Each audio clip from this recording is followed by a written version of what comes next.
Welcome back. Morning spot के दूसरे segment में आपको खुशामदीद कहेंगे और आज जो हमारा टॉपिक ऑफ डिस्कशन होगा वो है प्रॉपर्टी केसेस, प्रॉपर्टी डिस्प्यूट्स जो होते हैं, खरीदो फरोख्त में किन बातों का ख्याल रखना ज़रूरी है। और बहुत सेंसिटिव केसेस होते हैं जो सिर्फ पैसे का लेन देन नहीं बल्कि एक मुकम्मल लीगल प्रोसीजर होता है, आपकी माली जिम्मेदारी होती है। अक्सर लोग जल्दबाजी या कम मालूमात की बुनियाद पर सरमायाकारी कर लेते हैं और बाद में उन्हें मुख्तलिफ मसाइल का सामना करना पड़ता है। बिल्कुल ऐसा ही है। और इस असना के अंदर हमने बात करनी है लीगल मैटर्स के ऊपर, क्योंकि जब आप कोई प्रॉपर्टी खरीदने जा रहे होते हैं तो प्रॉपर्टी ऐसे नहीं खरीदते। और आजकल के हालात, आजकल की जो इकोनॉमिक कंडीशन है ख़ास तौर पर, और जो इस वक्त अनएम्प्लॉयमेंट रेट है, इन तमाम चीज़ों को देखते हुए एक आम इंसान ख़ास तौर पर अपनी ज़िंदगी भर की जमा पूंजी, और फिर उसके अंदर कभी बेगम के जेवरात होते हैं, कभी अम्मा अब्बा के कुछ दिए हुए हिस्से होते हैं मौरूसी तौर पर, कभी बच्चे जब बड़े होते हैं तो 3-4 बच्चे मिलकर जो है वो एक प्रॉपर्टी ख़रीदना शुरू कर रहे होते हैं। तो फिर उसके बाद उस प्रॉपर्टी के ऊपर कब्ज़ा हो जाना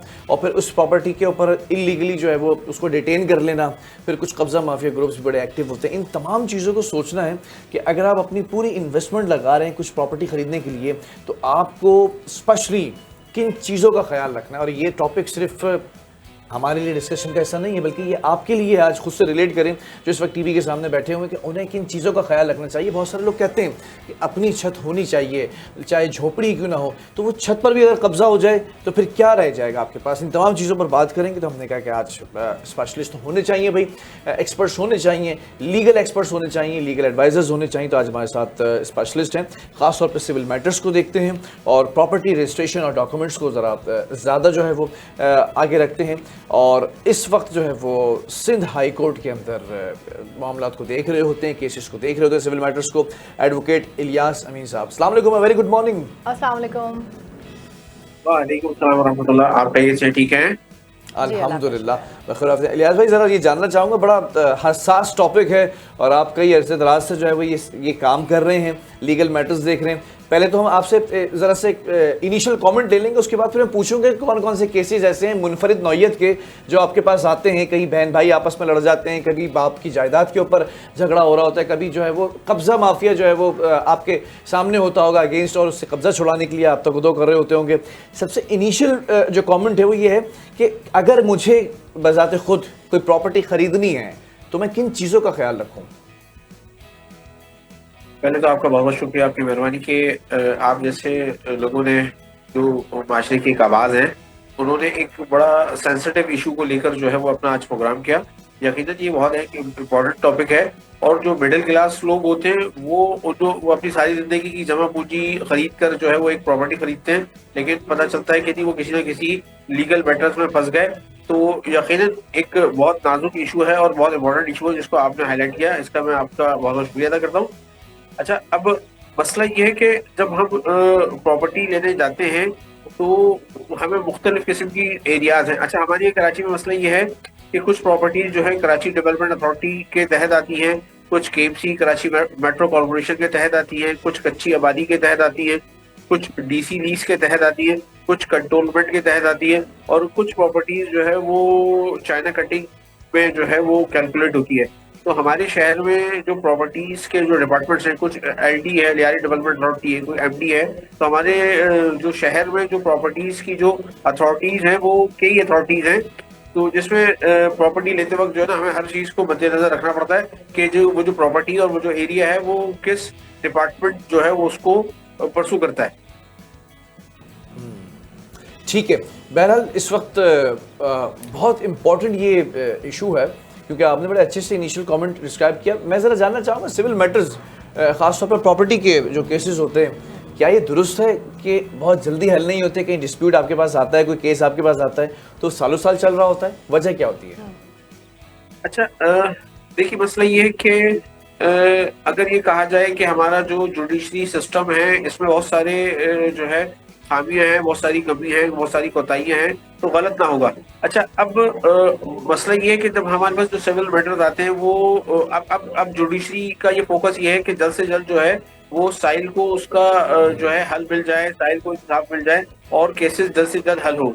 तो जुडिशरी इस पे काम कर रही है, लेकिन ये हकीकत है कि जो है सिविल मैटर्स, जो प्रॉपर्टी के रिलेटेड मैटर्स होते हैं, चाहे वो फैमिली में आपस में हो या आउटसाइड हो, दो पार्टीज के दरमियान हो, वो काफी टाइम ले लेते हैं हल होने के लिए। ठीक है जी अफशीन। सही। अच्छा, आप ये बताइएगा कि आजकल जैसे कि हम प्रॉपर्टी केसेस में देखते हैं बहुत ज़्यादा कंस्ट्रक्शन मैंने देखने में आ रही है आजकल, पोर्शंस बनाए जा रहे हैं और पोर्शंस बना के बेचे जा रहे हैं, तो ये क्या कानूनी तौर पर सही है? ख़रीदने वाले शख्स को क्या इसकी लीज देना ज़रूरी है? क्या प्रोसीजर होता है इसका लीगल? देखिए, हम इसको दो हिस्सों में कैटेगराइज करेंगे। बहुत सारे ऐसे बिल्डर्स होते हैं जो हाई राइज बिल्डिंग बना रहे हैं, सिर्फ बिल्डिंग कंट्रोल अथॉरिटी और जो है वो एमपीजीओ के तहत यानी कमर्शियल बिल्डिंग में अप्रूवल्स लेके हाई राइज बिल्डिंग बनाते हैं और बाकायदा उनकी अप्रूवल्स उनके पास होती है, तो वो एक लीगल तरीकेकार है और ठीक है। ये एक पॉजिटिव है। और ऐसी कोई चीज जो जिसमें कंप्लीशन मौजूद हो, अप्रूवल्स मौजूद हो, उस सूरत में ऐसी प्रॉपर्टीज की वैल्यू दिन ब दिन बढ़ती है। और ऐसे बहुत सारे प्रोजेक्ट्स जैसे साइमा हो गए, रूफी हो गए, चैपल हो गए, ऐसे बहुत सारे बिल्डर्स जो अच्छी प्रॉपर्टीज बना रहे हैं जिनका मार्केटिंग में नाम है, तो ऐसे लोगों की प्रॉपर्टीज में इन्वेस्टमेंट करना मेरे ख्याल से एक अच्छी और खुशाइन बात है। ठीक और है। बहुत सारी ऐसी प्रॉपर्टीज हैं जो 120 गज, 240 गज, 400 गज पे जो पोर्शन का एक सिलसिला है, खास तौर पे गुलशन इकबाल, जौहर, नॉर्थ आमाबाद वगैरह में देखना आता है, तो ये एक जो है वो इलीगल प्रोसेस है और इसमें लोग अपनी जिंदगी भर की जमा पूंजी लगा देते हैं और फिर उनकी इतनी वैल्यू भी बढ़ती नहीं है और उसकी कोई लीगल कानूनी हैसियत नहीं है। ठीक है, बड़ा गौर तरफ ये जुमला है कि लीगल कोई हैसियत नहीं है। ज़रा मैं ये जानना चाहूँगा या साहब कि अभी रिसेंटली कुछ मामला ऐसे हुए हैं कि मुझे प्रॉपर्टी और चीज़ों को जो है ना वो करीब से देखने का मौका मिला।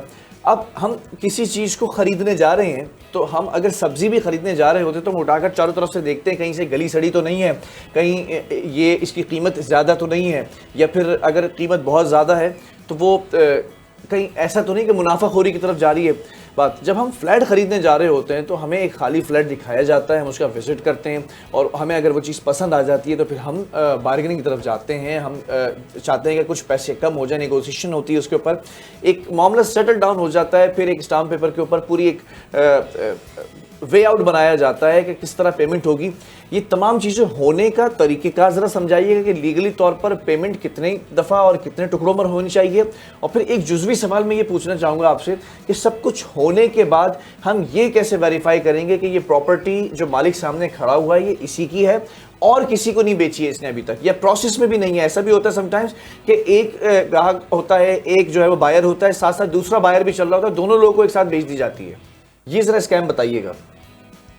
तो देखिए, मैंने आपको शुरू में कहा कि एक तरीके आपका बहुत शुक्रिया कि आपने बहुत नाजुक टॉपिक है, बहुत इंपॉर्टेंट टॉपिक है और आजकल प्रॉपर्टी से रिलेटेड बहुत सारे मसाइल जो है वो मार्केट में आ रहे हैं।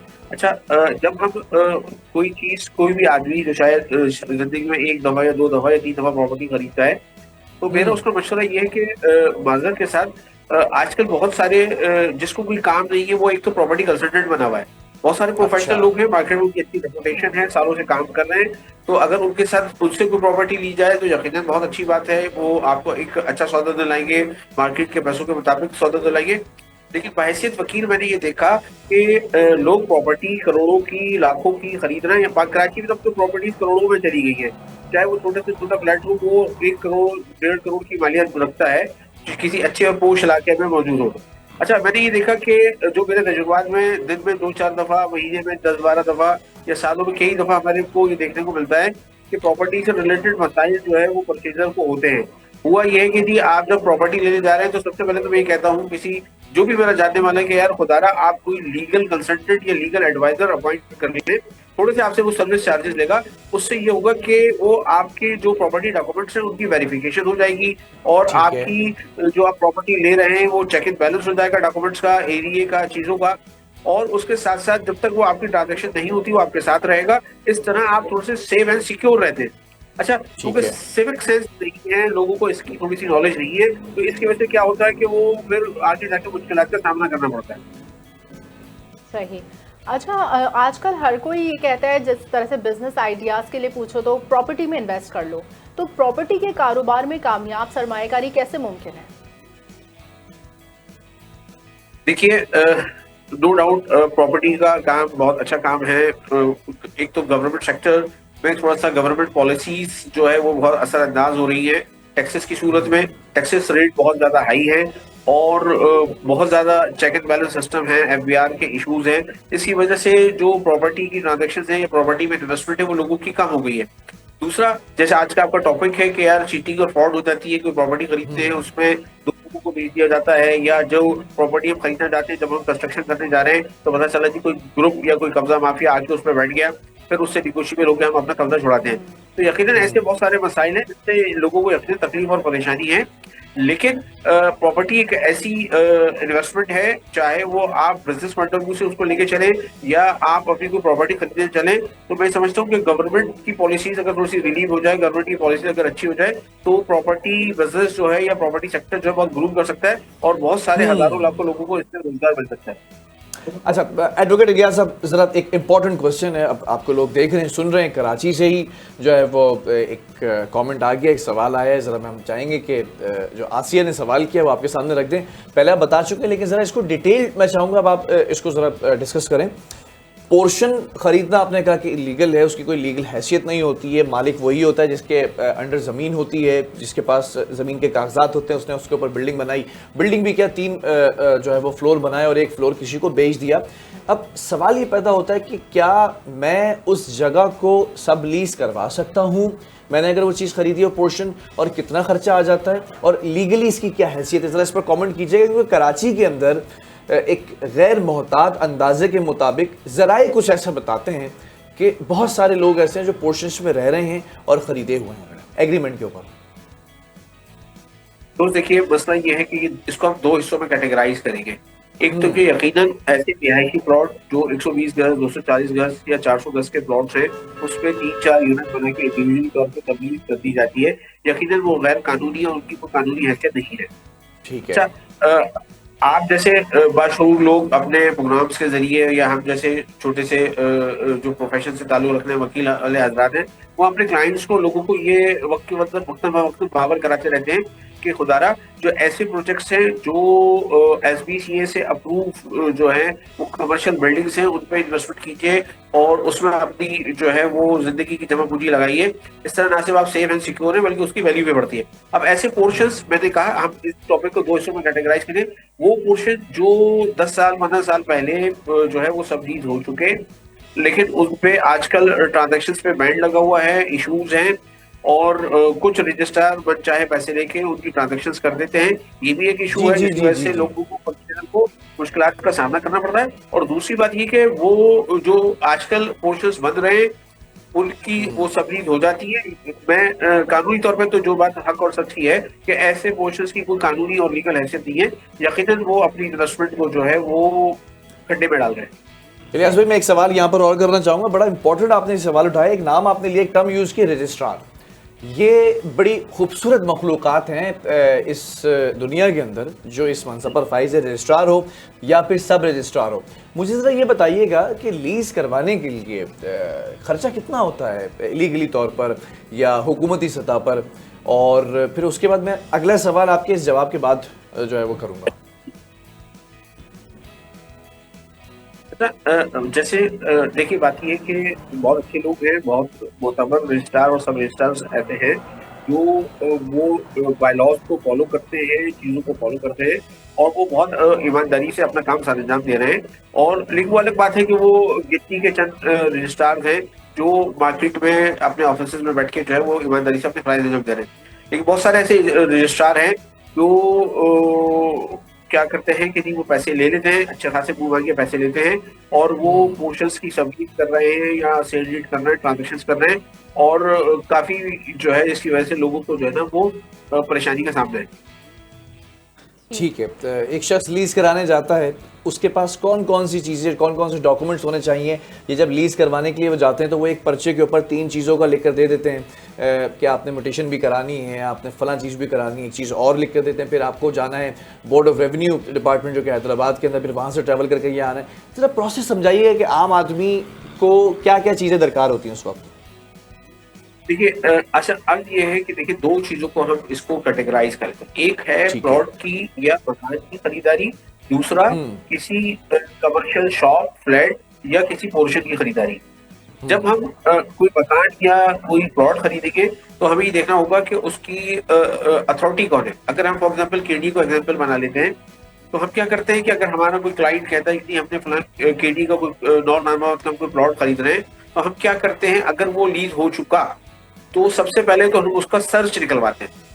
अब सर्च की दो फॉर्म है, एक हमें सर्च जो है वो रजिस्ट्रार ऑफिस से मिल जाता है प्रॉपर्टी का, दूसरा सर्च जो है वो सिटी कोड के रिकॉर्ड, जो सिटी कोड रजिस्ट्रार है वहां से हम निकलवाते हैं। तो इससे ये होता है कि जितनी भी ट्रांजैक्शन उस प्रॉपर्टी की हो चुकी है तो सर्च के जरिए उसकी डिटेल आ जाती है कि किसी को कोई कोर्ट केस नहीं है, कोई ऑब्जेक्शन नहीं है, कोई बैंड तो नहीं है। तो सर्च के जरिए एक तो हमें प्रॉपर्टीज की रजिस्ट्रेशन की वेरिफिकेशन हो जाती है कि कितनी दफा ट्रांजैक्शन हो चुकी और कितनी उस प्रॉपर्टी की कितनी वर्थ है, या कोई लिटिगेशन या कोई ऑब्जेक्शन तो नहीं है। दूसरा उसका जो असल इदारा है जहाँ से उसको डील किया जाता है वो कराची डेवलपमेंट अथॉरिटी, जहाँ से कोटेशन वगैरह होती है। तो केडी के पास भी हर प्रॉपर्टी का अपना एक रिकॉर्ड और फाइल मौजूद है, तो वहां से हम रिकॉर्ड रूप से जो है वो हम उसकी डिटेल लेकर हम वेरीफाई कर सकते हैं कि ये प्रॉपर्टी किसके नाम पर है और उसकी क्या कानूनी हैसियत है। ठीक है। अच्छा, एक और बात आपसे पूछनी थी, आप ये बताइएगा कि हम जो किराए पे घर लेते हैं तो उसमें तो हमें प्रॉपर किराया देना पड़ता है, लेकिन जब हमारी अपनी प्रॉपर्टी होती है और उसी पर एक मंजिला और अगर हमें बनाना होता है तो उसके लिए हमें फिर दोबारा क्या SBCA से अप्रूवल या कुछ और मसाइल भी होते हैं इस पर, मतलब अपनी ही प्रॉपर्टी पे हमें कोई टैक्स भी देना होता है, तो ये कोई फॉर्म है भत्ते की क्या, एक और मंजिला बनाने पर अपनी ही प्रॉपर्टी पर हमें फिर और चैलेंजेस का सामना करना पड़ा है? देखिए, कराची एक मेट्रोपॉलिटन सिटी है, यहाँ डिपार्टमेंट है जहाँ पर काम करने के लिए उसकी जो रेगुलेटरी अथॉरिटीज हैं हमें उनसे अप्रूवल और परमिशन चाहिए होती है। तो सिर्फ बिल्डिंग कंट्रोल अथॉरिटी, जो पहले कराची बिल्डिंग कंट्रोल अथॉरिटी थी, अब ऑल ओवर द सिंध उसको जो है वो पूरे सिंध को कंट्रोल करती है।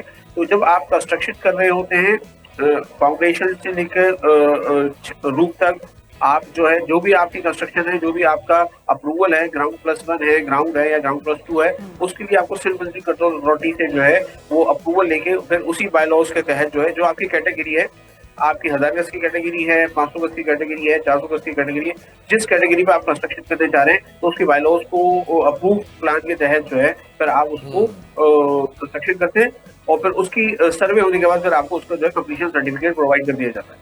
लेकिन as long as approval is required, वो तो हमने ले लिया, लेकिन क्या उसकी मद में कोई टैक्स या पैसे भी देने पड़ते हैं? देखिए हर डिपार्टमेंट के कुछ प्रोसीजर होते हैं। जैसे सेल्फ बिल्डिंग कंट्रोल अथॉरिटी की जब आप कोई नक्शा अप्रूव कराते हैं तो उनकी कोई लिमिटेड चालान फीस होती है, वो आपको पे करनी पड़ती है। तो वो बहुत मिनिमम अमाउंट होता है, तो उसके तहत जो है वो फिर आपको नक्शा अप्रूव हो जाता है। या सब ये बताएं कि कराची के अंदर लियाकताबाद का कोई केस आज तक आपके पास आया? लियाकताबाद बहुत गुंजानवाज इलाका है, बहुत अच्छे लोग रहते हैं, लेकिन बिल्डर्स के जुल्म और शिकंजे में ये लियाकताबाद आया हुआ है। और 6 मंजिला, 5 मंजिला, 7 मंजिला इमारतों का आपने सुना होगा, देखा होगा। और अल्लाह माफ करे, बहुत नाकिस मटीरियल होने की वजह से कुछ बिल्डिंग नहीं, अल्लाह माफ ना करे, अल्लाह ऐसे लोगों को बिल्कुल माफ ना करे, क्योंकि ऐसे बड़े केसेस हुए हैं, जमीन बोस हो चुकी है वो इमारतें, लोग उस मलबे तले दबे हैं, अपने प्यारों की लाशें निकालने के लिए कई दिन बैठे रहे। हमने बड़े केसेस वहाँ पे रिपोर्ट होते देखे हैं और बड़े उन मलबों पर जाकर रिपोर्टिंग भी की है हमने। तो मैं तो नहीं समझता कि अल्लाह उन लोगों को ऐसे माफ़ करे जो इस तरह का काम कर रहे हैं, चाहे वो मिस्टर काला हो, मिस्टर गोरा हो, ये सारे लोगों को मैं जानता हूँ बजाते खुद। लेकिन सवाल ये पैदा होता है, 60 गज के ऊपर बुर्ज खलीफा बनाने की जिम्मेदारी देता कौन है इन्हें? देखिए, बात ये बहुत नाजुक सवाल है। मैं भी एक लिमिटेशंस में रहते हुए जो है बात करूंगा। प्लीज मतलब ये है, बुरा मत मानिएगा, हुकूमत सिंध हो जाए या जुडिशरी हो जाए, वो वक्तन फवक्तन जो है वो बहुत सारी एग्जाम्पल सेट की है, बहुत सारी कार्रवाइयाँ की है, लेकिन जो असल इदारा सेल्फ बिल्डिंग कंट्रोल अथॉरिटी है, जो भी अप्रूवल देते हैं, जो बहुत सारी रिश्वत देके आंखें बंद करके इस काम को होने देता है, उनको आज तक कैफरे गिरदार में नहीं बचाया गया, जिसकी वजह से जो है वो असल मुजरिम जो है वो बच के निकल जाता है और लोगों को इंसाफ नहीं मिलता। जी, सिंध बिल्डिंग कंट्रोल अथॉरिटी या फिर Sindh building no control authority, ये हमें सोचना पड़ेगा इस इदारे का नाम चेंज करने के लिए, क्योंकि कराची की जो हालत है वो इस वक्त हालत ज़ार हो चुकी है और इसमें एक कंट्रीब्यूशन आबाद का भी है। Association of builders and developers का कि ये रजिस्टर्ड जो इनके कंस्ट्रक्शन बिल्डर्स हैं उन्हीं को रखते हैं, और ये हमेशा क्लेम करते रहे हैं इस चीज़ का कि हम अभी कभी आवाज़ उठाते हैं तो ये जो छोटी छोटी जगहों पर 60-60 गज और 40-40 गज के ऊपर ठेकेदार होते हैं, ये कैसे बना देते बिल्डिंग। मुझे अगर एक अपने घर का फ्लोर बनाने, जैसे आपने सवाल किया, मुझे फ्लोर बनाने के लिए नक्शा पास कराने की ज़रूरत है। नक्शे के लिए जो है मेरे पास इदारे मौजूद हैं, SBCA मौजूद है, KDA मौजूद है, LDA मौजूद है, MDA मौजूद है, और फिर लियारी डेवलपमेंट अथॉरिटी मौजूद है, तमाम अथॉरिटीज़ मौजूद हैं। लेकिन पूरे शहर का बिगाड़ ये क्या इदारे ही हैं, या फिर इदारों को ये नज़र नहीं आते जो बुर्ज खलीफा मुख्तलिफ गुंजान आबाद इलाकों में खड़े हुए हैं। तो ऐसे केसेस जब आपके पास आते हैं तो आप फिर उनको कैसे डील करते हैं कि एक जगह पर वैसे ही इलीगल कंस्ट्रक्शन हुई हुई और उस इलीगल कंस्ट्रक्शन के ऊपर अगर कब्जा हो जाए किसी के घर पर, तो फिर आप कैसे डील करते हैं उसे? देखिए दोस्त, बदकिस्मती ये है कि पूरे माशरे में जुल्म करने वाले से ज़्यादा जुल्म सहने वाले को मैं इल्ज़ाम देता हूँ। इलाके में पुराने ज़माने में अच्छे वक्तों में मोहल्ले कमेटी हुआ करती थी जो मिलजुल कर रहते थे, मोहल्ले के मसाइल मिलजुल कर हल किया करते थे, और ऐसी भी कोई गैर अखलाकी मामला जो भी होता था तो फिर उसको एक मोहल्ला कमेटी की सूरत में जो है उसको स्टॉप किया जाता था। पहले तो मैं मकीन जो वहाँ के मकामी रिहायशी हैं, मैं उनको सबसे पहले तो उनको ब्लेम करता हूँ कि उनके होते हुए जो है वो ऐसी इलीगल कंस्ट्रक्शंस कैसे हो जाती हैं, तो उनको सामने आना चाहिए। बहुत से ऐसे इलाके आज भी आइडियल हैं इस शहर में कि जहाँ कर पुराने रिहायशी लोग रहते हैं और उन्होंने बिल्डर्स माफिया को या पोर्शन माफिया को अपने गली और अपने मोहल्ले में घुसने नहीं दिया, और वो इलाके आज भी बड़ी खूबसूरती का अक्स पेश करते हैं। अच्छा, तो जहाँ जहाँ मैं ये कहता हूँ कि इलाका वकीलों का भी कुछ कसूर है, और जहाँ उसके साथ साथ जो है वो हम हकूकी इदारों को भी जो है उससे ज्यादा जो है वो कहना चाहिए कि वो इसमें हिस्सेदार हैं और खातेदार हैं। चलें, बहरहाल बहुत शुक्रिया एडवोकेट इलियास अमीन साहब, आपके इस एनालिसिस का जो आपने चीज़ें बताई हैं इसका ख्याल रखना चाहिए। बहरहाल ख़रीद व फ़रोख्त के वक्त आपने जो है वो DC ऑफिस से रब्ता करना है। डिप्टी कमिश्नर ऑफिस जो होते हैं उनके पास रिकॉर्ड्स मौजूद होते हैं, या फिर अगर जो इस वक्त KDA, SBCA और जो दीगर अथॉरिटीज़ हैं बिल्डिंग कंट्रोल की, उनके पास ये सारे रिकॉर्ड्स मौजूद होते हैं। कोई भी चीज़ ख़रीदने से पहले आप डॉक्यूमेंट्स मांग सकते हैं और डॉक्यूमेंट्स की कॉपी ले सकते हैं, और फिर कॉपी ले जाकर आप वहाँ पर वेरीफाई करा सकते हैं। जालसाजी से और स्कैम से बचने का यही एक वाहिद तरीका है। बहरहाल प्रोग्राम का वक्त ख़त्म हो चुका है और कल के रोज़ फिर हाजिर होंगे एक अच्छे से टॉपिक के साथ। अल्लाह।